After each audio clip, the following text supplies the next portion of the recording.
the wider Northern Kenya region, which I was supposed to go to Garissa, but was caught up with the time constraint. The National Assembly equally conducted through the relevant committees. Actually, it was a joint committee of the National Assembly, and they conducted extensive engagement with the public. So this is an exercise that was done meticulously and within the law, respecting the provisions of Article 10 and Article 118 of the Constitution. The government is confident it was conducted within the applicable legal, regulatory and governance framework, and welcomes the opportunity for these matters to be conclusively determined by the courts. The question I want to ask Kalonzo, JB Mutulu and the rest who are contesting this divestiture, where have you conducted public consultation? I did on behalf of the government. You sit in your houses, converse maybe with your children, and you come out and say this is not good for Kenyans. I think as you call for governance in the government, we must also call for proper governance and good governance among the opposition. The fact that you are in the opposition does not give you the latitude and express authority to be speaking without consulting them. I have not seen any public engagement anywhere conducted by Kalonzo Musyoka and the rest to determine whether Kenyans would want divestiture of shares in Safaricom to put into a national infrastructure fund to be able to do our public infrastructure projects. They just make conclusions on their own and decide that that is what Kenyans want. I think that is responsible. So constitutional litigation and economic governance are not mutually exclusive. Courts have consistently held that public interest is multifaceted, encompassing fiscal stability, prudent management of public resources, investor confidence, and the government's constitutional duty to safeguard the country's economic welfare. The government's conduct throughout has been guided by these obligations, alongside full respect for constitutional oversight and judicial review. Kenya's standing as a credible investment decision rests on decades of institutional strength, legal predictability, and democratic accountability. Recent transactions involving Kenyan assets reflect continued confidence in the country's economic fundamentals, regulatory architecture, and capital markets. Robust public debate on matters of national importance is welcome and necessary, but it should reinforce, not to undermine confidence in the institutions that are underpinning Kenya's economic and constitutional order. The government reaffirms its commitment to transparency, accountability, and the rule of law. The constitutional petition before the High Court remains live, and the government has participated fully in these proceedings while respecting judicial independence. At the same time, it remains committed to prudent management of public resources, macroeconomic stability, and policies that advance Kenya's long-term economic interests. Before I conclude, I wanted just to make two comments. This matter is being politicized again by the opposition as they attempted before Parliament passed the sessional ban. They attempted to politicize the divestiture in Safaricom and also the IPO of KPC with zero success. Now they have gone to court, which we welcome. Again, they are already seeing probably they are not succeeding in sabotaging and derailing the government's agenda in the courts. They are now coming out again to politicize this matter, even when they know very well that the matter is still live before the court. Yesterday, if you want to know that this matter is being politicized, you could see clearly the plaintiff, the person who has taken the matter in court, to court, that is Tony Gashoka, and using Kalonzo as his lawyer or advocate. He stated that they will go all the way to the Supreme Court. Now, you wonder, when someone is still transacting at High Court, why would he be the same one to say, I will go all the way to the Supreme Court? Yet the matter is still before and live before the High Court. And Kalonzo did not counter that. Until now, when JB Mutulu repeated the same, is when he pretended by smiling and saying that we still have faith in the High Court. Why didn't he correct his client, the person he is representing in court, when he made such a wild statement? Finally, Again, if you want to know that this matter is being politicized, we are currently just owning 35%. I mean, now it is 20% because we have already divested. But before this exercise, or before this transaction, we had 35%. But there was a time we had 100% ownership in Safaricom. Where did 65% go? President Moi divested a portion, a section, or part of the shares. President Kibaki also did the same, during which time Kalonzo was very much inside those two governments.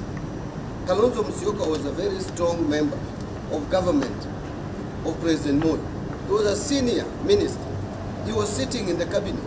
When President Moi was divesting shares in Safaricom, he kept mum. He didn't speak. The same with Kibaki's time. Now when President Ruto is divesting 15%, it becomes an issue. Yet those two presidents divested and used that money in general budgetary support. Today, if you ask Kenyans where we took the money that we got from the sale of Safaricom shares during these two administrations, they cannot tell you because they don't know. But in this administration, we are saying this money is not going to be used for general budgetary support. We are not going to consume it. We are investing that money. We are converting it into another asset, a public asset. The money is going direct and actually has gone because we have already received the money. The money has gone direct into National Infrastructure Fund, which fund is going to be used for investment, is going to be used to finance public infrastructure which are commercially viable, and Kenyans will be able to point out that the money went here and here. If it goes to the JKIA airport, we will be seeing the airport, we'll be seeing the terminals that have been developed. If it goes to expansion of Nairobi-Namanga road, the road leading to the border with Tanzania, we will see dual carriageway there, and we will see toll stations erected on those roads where the road users will be paying some little fees to be able to pay back to the National Infrastructure Fund. That is what Kenyans are being told is a wrong idea. That's a wrong investment. That's a wrong move. Yet when Kalonzo was sitting in the two cabinets that approved the divestiture of shares in Safaricom, and he was a leader in this country, even if he was not sitting in the cabinet, he was a leader. Why didn't he question the sales that time?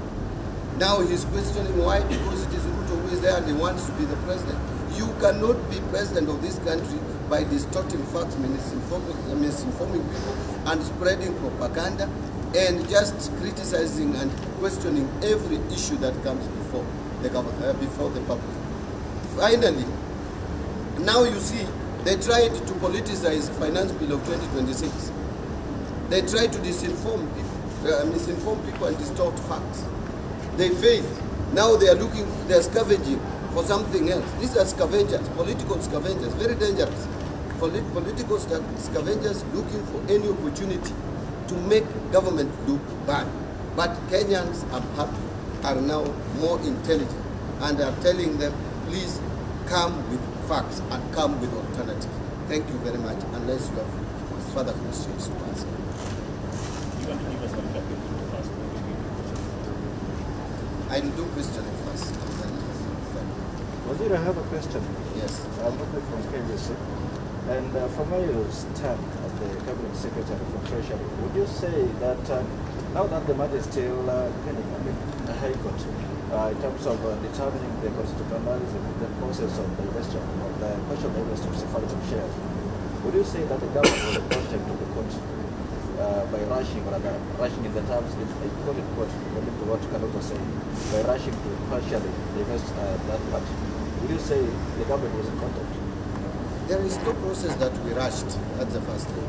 I told you we did extensive public participation, and we were about to conclude this transaction until the High Court gave us an order not to proceed, and we obeyed the orders of the High Court. So there is no contact. We obeyed the orders of the High Court, and we went to the Court of Appeal because we felt that we needed more justice. And the Court of Appeal agreed with us and told us we can proceed with the process. So we have proceeded with the process within the confines of the law. That does not take away the matter that is still before the High Court. The matter that is before the High Court is substantive matter. It is not an order. The order we dealt with at the Court of Appeal, and we succeeded in getting the order lifted, and that is why we proceeded with the process of divestiture. Now, when the High Court makes that determination, then we will respond according to the decision of the High Court as a government. It's a responsible government. There's no way I can be confident. I will always, and the rest of the government will always obey and respect the court. But Kalonzo coming to say that we rush, what did we rush? If he had substantive issues, he would have settled that with the Court of Appeal. Yes. Okay. As the CS in charge of finance, how do you feel when the government is only a minority shareholder in a critical national asset is Safaricom? Then secondly, is it really accurate to say that the process is being politicized? When all along, the entire process from the public's participation evidence that we just talked about were all political processes? Maybe you didn't understand what I meant by politicizing. Maybe I should call it negative energy. Politicize, yes, we are in politics, so every aspect must be discussed politically. But what I meant by politicizes means playing politics with an economic matter. This is an economic matter. This is a transaction. This is an investment. You don't play politics with it. You put substantive matters. And by the way, matters of valuation, matters of share pricing, these matters that we have professionals in this country to deal with. I don't think we must respect the boundaries. I cannot claim to go to court and start arguing a case because I have no capacity. The same way, I don't expect Kalonzo to start valuing the shares of Safaricom. You should leave that too, because I'm more competent in that space. That's how what life is. You choose a direction, a professional direction. There are doctors. I cannot claim to be treating anyone. Hata saa hii nikikupata meno inakuuma, I have my degree, but I can't help you because I have no knowledge of how to treat your men. Again, I cannot represent you in court. I have no capacity. But I have capacity in valuing share. I have capacity in financial matters, in knowing how economy can be run, how to invest your assets. That is my profit. So I don't expect Kalonzo, JB Muturi, and the rest to have a lot of knowledge. They can have some knowledge, but not a lot of knowledge to the extent now they want to contradict what I have. I think that would be unfair to my profession. But your question of, we have been minority shareholders in Safaricom even before this divestment. So what is the difference? Minorities having less than 50%. And we have been having only 35. Now we are having 20. What's the difference? We are minority shareholders. We will continue to be minority shareholders. In fact, I want to be further minority shareholders by divesting more, to raise money and to do other constructive things. We should not be in business. That is something I've said many times. The government has no business in being in business. Business for private people. We provide an environment for them. My friend, this Safaricom was owned 100% by government. It was a small thing. The moment we divested, it became big. So they don't have that mindset of government running business. Government has no capacity running major businesses. Governments world over have no capacity. Last, yes. Kalonzo was questioning why the government is preparing one of sale of dividends in equivalent to 2 years. So I'm wondering why, as an expert, can you repeat it again? One of pay of dividends in an equivalent of 2 years. So he was questioning, and maybe you as an expert could explain it. Either you didn't understand him, or he doesn't understand what he's saying. Probably he doesn't. Because what we did, we got dividend in advance of 40 billion, which will be recovered over the period. So that is even more than 2 years of dividend. All right? Actually, it may be 5 years from the current payout that we have seen. But I also heard them say talk about dividend that we should have earned if we laid up to others. I mean, that is a very cheap argument, very simplistic. The earlier we conclude this transaction, the better for this economy. We are getting about 240 You cannot wait for 7 billion to be paid next year. You delay, then another year you will say, no, let us again wait for 7 years. How many years will it take us to get 240 billion if we were to get it at the rate of 7 billion, whatever amount that you want? So, and dividend payment is guided by law and principles. You cannot be speculating that, oh, we will get dividend, so let's wait. Let us conclude, in my view, this transaction within the legal framework and respecting the judicial process. Conclude it, have money in the National Infrastructure Fund, and do major projects. JKIA needs to be done and concluded so that we can remain a competitive economy. That must be done. We will only be able to do JKIA if this fund is run. Already we have interviewed board members. In the next 1 week or so, we will announce those who have qualified or who have satisfied as the competent board, and you will see the name. I am confident we have gone for the best Kenyans, the best we could get for board membership. And then they are going to recruit CEO. In the next 1 month, 2 months, we want this fund up and running so that major infrastructure projects that have delayed the energy sector, where we complain when power goes out. Then you start asking, what is Wandai doing? What can Wandai do when the power generation is 3,000 megawatts, 3,200, and we need 10,000 for the country? What can he do?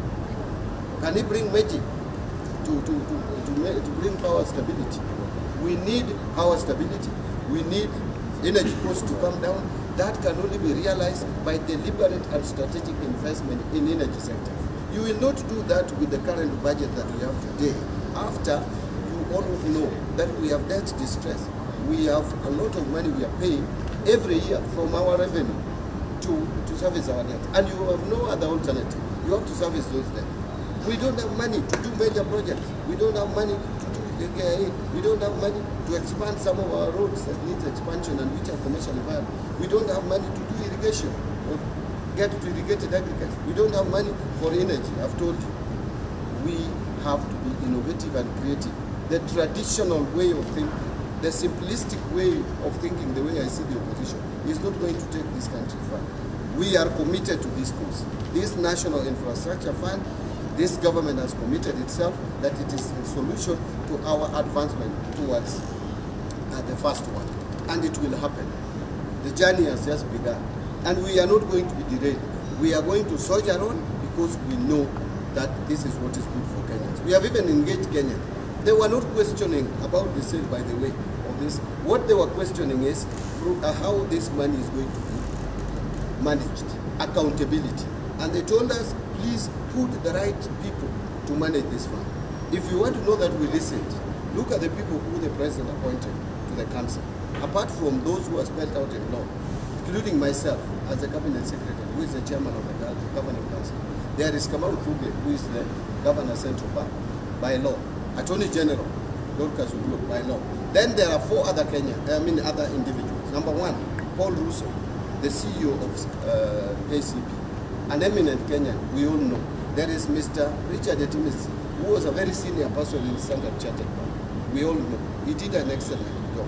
The third person is Professor Orama, the immediate former president of Africa Import and Exim Bank, Export Import Bank, Africa Exim Bank, Africa Bank.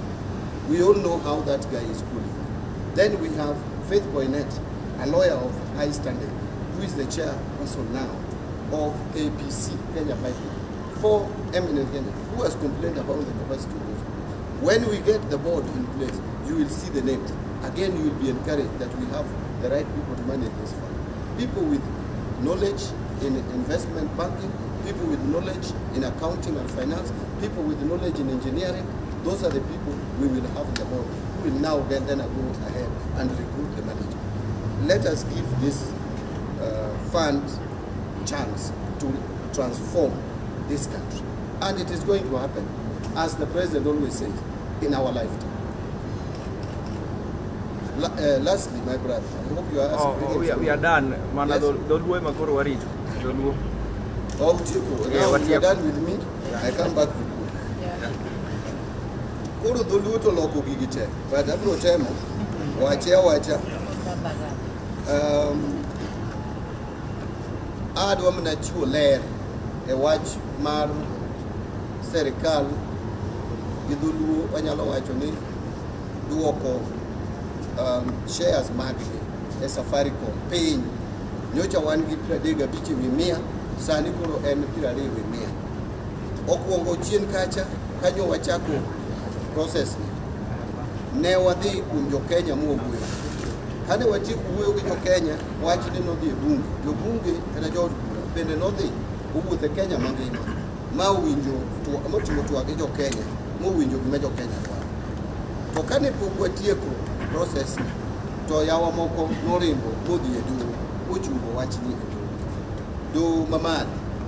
Bang' mano ne wadhi e doho mar apil wan kaka serikal, nikech ne waneno ni kochungo ahinya to biro miyo gik manyo wachano timo, nikech pesa ma wadwa ni owuog e Safaricom, pesa ma owuok e Safaricom wadwa ni walosgo weche mag ndara, weche mag stima, weche mamoko ma samoro e budget masani ok wanyal loso. Ne wadhi e doho mar apil, ma doho mar apil oyie kodwa ni wanyalo dhi mbele, ema nyo wadhi mbele. Koro naneno ka jowa moko makwedo serikal kotelne gi Stephen Kalonzo Musyoka ochako chiwo weche ma ok adiera, ka giwacho ni serikal orikni ka tieko wach, kendo giwacho ni Treasury mane matelo orikni mondo ka tieko wach.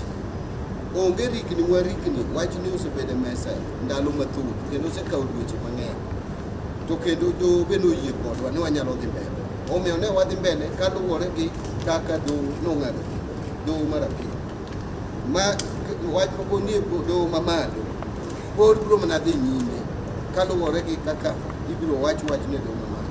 Kaka ging'ade, wan kaka serikal wabiro timo kaka doho mamalo ong'ade. To sani chik oyienwa mondo wadhi mbele. Natemo mana kwedo kabisa weche mawachore gi jowa ma kwedo serikal, ka giwacho ni warikni gini nok onego watim.